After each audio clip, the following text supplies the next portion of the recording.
नमस्कार दोस्तों, मैं हूं एस्ट्रोलॉजर मीनाक्षी और आज के इस वीडियो में बहुत बहुत स्वागत है आप सभी मीन राशि वाले जातकों का, यानी कि पाइसेस जोडिक का। दोस्तों, बृहस्पति राशि परिवर्तन करने जा रहे हैं। आमूमन बृहस्पति देव 1 वर्ष का समय लगाते हैं राशि परिवर्तन करने में, लेकिन इस समय वो 6 महीने के अंदर ही राशि परिवर्तन कर रहे हैं और प्रवेश करेंगे बृहस्पति देव कर्क राशि में, जहां पर वो उच्च के होते हैं।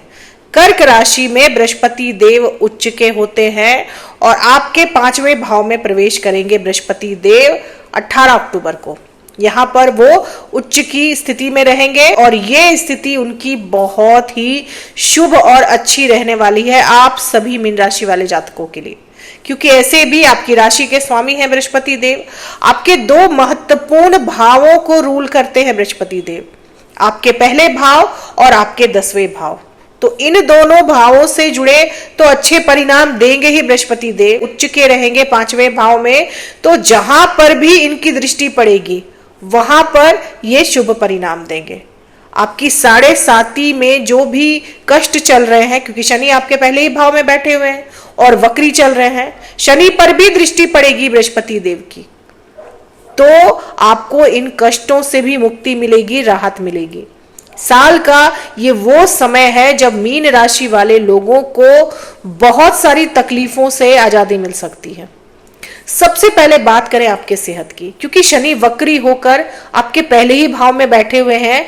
सेहत से जुड़ी समस्याएं आपको चल रही होंगी, जिससे अब राहत मिलेगी आपको 18 अक्टूबर के बाद, क्योंकि वक्री शनि पर बृहस्पति की दृष्टि पड़ रही है और बृहस्पति की दृष्टि इतनी शुभ होती है दोस्तों कि बड़े बड़े दोष दूर कर देती है। आपकी 7.5 में भी जो ये तकलीफ वाला फेज चल रहा है, क्योंकि 7.5 का दूसरा चरण है जो कि काफी कष्टदायी होता है, उसमें आपको राहत मिलेगी, सेहत आपकी अच्छी होगी। किसी तरह की बीमारी से अगर आप परेशान थे तो वो बीमारी अब आपकी ठीक होगी, क्योंकि बृहस्पति की शुभ दृष्टि पड़ रही है आपके पहले ही भाव पर, तो रोगों से मुक्ति मिलेगी आपको। कंफ्यूजन, डिप्रेशन वाली स्टेट से अब आप बाहर निकलेंगे। अपने फैसले लेने में आपको झिझक हो रही थी, आप डायलेमा में थे, आप फैसले नहीं ले पा रहे थे। साथ ही के दौरान शनि जिस चीज को सबसे ज्यादा प्रभावित करते हैं वो है आपका कॉन्फिडेंस लेवल आपका डाउन हो रखा था, क्योंकि शनि पहले ही भाव में वक्री चल रहे थे और राहु आपके 12वें भाव में है। नींद की भी समस्या थी, कंफ्यूजन था, डायलेमा में चल रहे थे, आप डिसीजन नहीं ले पा रहे थे अपने करियर को लेकर, अपने लाइफ को लेकर। तो ये परेशानियां अब बृहस्पति के आपके पहले भाव में दृष्टि पड़ने से दूर होगी। आप सकारात्मकता महसूस करेंगे अपने अंदर, आपका जो कॉन्फिडेंस है वो बढ़ेगा, अपने ऊपर आपका विश्वास बढ़ेगा, आप अपने फैसले ज्यादा मजबूती से, ज्यादा कॉन्फिडेंटली ले पाएंगे। अभी तक आपको ये शिकायत चल रही थी कि लोग मुझे समझ ही नहीं रहे, लोग समझ ही नहीं पा रहे हैं कि मैं क्या चाहता हूं, तो अब आप अपनी बातों से लोगों को कन्विंस कर पाएंगे, लोग अब आपको समझेंगे। क्योंकि पहले भाव में जब किसी भी शुभ ग्रह की दृष्टि पड़ती है तो आपकी ऑरा स्ट्रांग होती है, लोग आपसे प्रभावित होते हैं, लोग आपकी तरफ अट्रैक्ट होते हैं, आपसे जुड़ना चाहते हैं। तो ये स्थिति बनेगी, क्योंकि शनि पहले भाव में आपके कॉन्फिडेंस को बहुत ज्यादा गिरा देते हैं, आपके आत्मविश्वास में बहुत ज्यादा कमी आ जाती है, आप लोगों से मिलना नहीं चाहते, सोशल नहीं होना चाहते, इस तरह की स्थिति बना देते हैं शनि देव जब आपके पहले भाव में होते हैं। तो इन चीजों से आपको मुक्ति मिलेगी। आप अब सोशल लाइफ में इंटरेस्ट लेना शुरू कर सकते हैं, क्योंकि बृहस्पति की दृष्टि पड़ रही है। बृहस्पति आपको फ्रेंडली बनाते हैं। बृहस्पति की दृष्टि आपके 5वें भाव पर भी पड़ रही है, नवम पंचम का योग बन रहा है, तो भाग्य आपका मजबूत होगा, भाग्य का साथ मिलेगा। खासकर 27 अक्टूबर के बाद जैसे ही आपके भाग्य भाव के स्वामी मंगल देव अपनी ही राशि में आपके भाग्य भाव में प्रवेश करेंगे और उन पर दृष्टि पड़ेगी बृहस्पति की, बहुत ही शुभ योग बनेगा, राजयोग कह सकते हैं आप, नवम पंचम का योग बनेगा।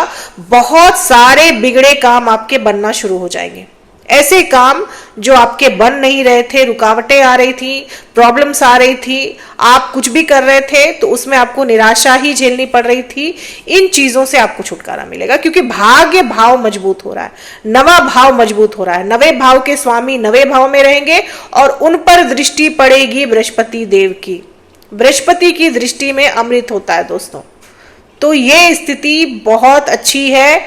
जितने भी काम आपने टाल रखे हैं, प्रोकास्टिनेट कर रहे हैं आप कि बाद में करूंगा, 18 अक्टूबर के बाद आप अपने काम शुरू कीजिए, आपको उसमें 100% सफलता मिलेगी, क्योंकि बहुत ही अच्छा, बहुत ही शुभ समय आने वाला है मीन राशि वाले लोगों के लिए।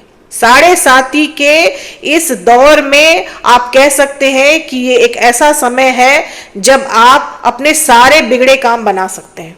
आप जो चाहते हैं वो हासिल कर सकते हैं, बस आपको प्रयास करना है, आपको प्रयासों में सफलता मिलेगी। ऐसे काम जो आप कई बार प्रयास कर रहे थे उसके बाद भी नहीं बन रहे थे, वो काम अब आपके बनेंगे 18 अक्टूबर के बाद, क्योंकि बृहस्पति आपके 10वें भाव के स्वामी हैं। जॉब मिल सकती है आपको, नौकरी लग सकती है आपको। 18 अक्टूबर के बाद आपको नौकरी से जुड़ी कोई खुशखबरी मिल सकती है। विदेश से कोई अच्छी खबर सुनने को मिल सकती है आपको। विदेश से जुड़कर आप कामकाज शुरू कर सकते हैं। इसके अलावा बृहस्पति की दृष्टि आपके 11वें भाव पर भी पड़ रही है। 11वां भाव लाभ का होता है, 11वां भाव डिजायर्स का होता है, आपकी इच्छा पूर्ति का होता है। आपकी इच्छाएं पूरी होंगी, जो भी आप चाहते हैं, जो आप चाह रहे हैं यूनिवर्स से, वो आपको यूनिवर्स दे सकता है, क्योंकि बृहस्पति ऐसे भी बहुत शुभ प्लैनेट है और उनकी दृष्टि जब आपके 11वें लाभ भाव पर पड़ेगी तो लाभ होना तय है। अगर आप व्यापारी हैं तो आपको आपके व्यापार में लाभ मिलेगा। आप शेयर मार्केट से जुड़े हुए हैं तो शेयर मार्केट में आपको उछाल देखने को मिलेगा 18 अक्टूबर के बाद। शेयर मार्केट से आपको फायदा हो सकता है, लॉटरी सट्टे से भी आपको फायदा हो सकता है, क्योंकि बृहस्पति की दृष्टि 11वें भाव पर पड़ रही है और बृहस्पति खुद उच्च के होकर आपके 5वें भाव में बैठे हुए हैं। तो इन सभी चीजों में आपको लाभ हो सकता है, आपके पास धन आ सकता है, रुपया पैसा आ सकता है, क्योंकि 11वां भाव इनकम का होता है, 11वां भाव आय का होता है। आपकी आय बढ़ सकती है, आपकी इनकम बढ़ सकती है, प्रमोशन मिल सकता है, इंक्रीमेंट हो सकती है आपकी। 5वें भाव में बैठे बृहस्पति देव विद्यार्थियों को भी बहुत अच्छे परिणाम देंगे, क्योंकि उच्च के बृहस्पति 5वें भाव में, 5वां भाव आपकी शिक्षा का भाव होता है। विद्यार्थियों के लिए ये गोल्डन पीरियड कह सकते हैं आप। विद्यार्थी कुछ बड़ा अचीव करेंगे, बहुत बड़ा नाम कर सकते हैं। विद्यार्थी शिक्षा के क्षेत्र में कुछ बहुत बड़ा अचीव कर सकते हैं, क्योंकि बृहस्पति एक्सपेंशन है, विस्तार है, तो शिक्षा का विस्तार हो सकता है। आप हायर स्टडीज के लिए बाहर जा सकते हैं, हायर स्टडीज परस्यू कर सकते हैं, आप अपनी पढ़ाई आगे बढ़ा सकते हैं, शिक्षा के दमखम पर कुछ हासिल कर सकते हैं। हो सकता है कि आपने जो भी पढ़ाई की हो उसके बल पर आपको जॉब मिले, नौकरी मिले, इस तरह की संभावना बढ़ जाती है, क्योंकि 10वें भाव के स्वामी है बृहस्पति देव और 5वें भाव में बैठे हुए हैं, तो शिक्षा से लाभ होना तय है। 9वें भाव पर भी दृष्टि है बृहस्पति की, तो लंबी दूरी की धार्मिक यात्रा कर सकते हैं, पूजा पाठ में आपका मन लगेगा। 5वां भाव क्रिएटिविटी का होता है, तो आपकी क्रिएटिविटी बढ़ेगी, प्रतिष्ठा आपकी बढ़ेगी, समाज में मान सम्मान आपका बढ़ेगा। संतान से जुड़ी चिंताएं आपकी खत्म हो सकती है। संतान प्राप्ति के भी योग है, संतान प्राप्ति के प्रबल योग बन रहे हैं। आपकी संतान का विवाह हो सकता है, जॉब लग सकती है। संतान से जुड़ी किसी भी तरह की चिंता अगर आपको थी तो वो सभी दूर हो सकती है। प्रेमी जोड़ों के लिए बहुत ही अच्छा समय है, बहुत अच्छा समय कह सकते हैं प्रेमी जोड़ों के लिए। लव मैरिज की संभावना बढ़ जाती है बृहस्पति के आपके 5वें भाव में आने से। इसके अलावा ऐसे प्रेमी जोड़े जिनके बीच में प्रॉब्लम्स चल रही थी, डिस्प्यूट चल रहे थे, सभी शॉर्ट आउट होंगे। आपको लव लाइफ में बहुत अच्छे रिजल्ट देखने को मिल सकते हैं। लेकिन दोस्तों यहाँ पर आपको सावधानी रखनी है आपके वैवाहिक जीवन में, क्योंकि शुक्र आपके 7वें भाव में नीच के हो गए हैं 9 अक्टूबर से ही। वैवाहिक जीवन में समस्याएं आ सकती है, समस्याएं बढ़ सकती हैं। शुक्र जब नीच के हो जाते हैं और वो भी आपके 7वें भाव में, तो आप कहीं ना कहीं अपने पार्टनर को चीट कर सकते हैं, या आपका पार्टनर, आपका स्पाउस आपको चीट कर सकता है। इसके अलावा आपके और आपके स्पाउस के बीच में गलतफहमियां बढ़ सकती हैं, झगड़े बढ़ सकते हैं, डिस्प्यूट बढ़ सकते हैं आपके बीच में। ईगो प्रॉब्लम भी रह सकता है, क्योंकि सूर्य आपके 8वें भाव में जाकर नीच के हो जा रहे हैं 17 अक्टूबर को।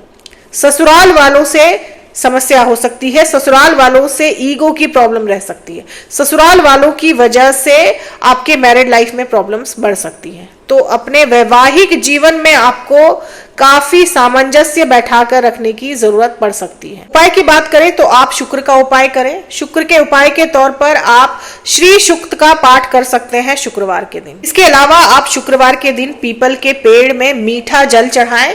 ऐसा करने से भी शुक्र के जो बुरे परिणाम आपको मिलेंगे उससे आपको मुक्ति मिलेगी। तो दोस्तों ये थी मेरी एनालिसिस मीन राशि वाले लोगों के लिए अक्टूबर के महीने की। उम्मीद करती हूँ कि वीडियो से आप लोगों को हेल्प मिली होगी। अगर वीडियो से हेल्प मिली हो तो चैनल को सब्सक्राइब करें, लाइक करें, शेयर करें, कमेंट करें और बेल आइकन जरूर दबा दें दोस्तों। तब तक के लिए जय माता दी, जय श्री राम।